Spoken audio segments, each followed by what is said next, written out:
Hi, this is Dina with Caldwell Banker Mountain Properties.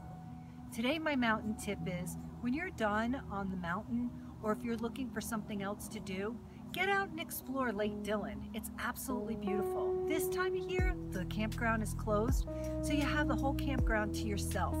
And as you can see, we've got beautiful views, the water is gorgeous, and just to give you a point of reference, behind me is Frisco.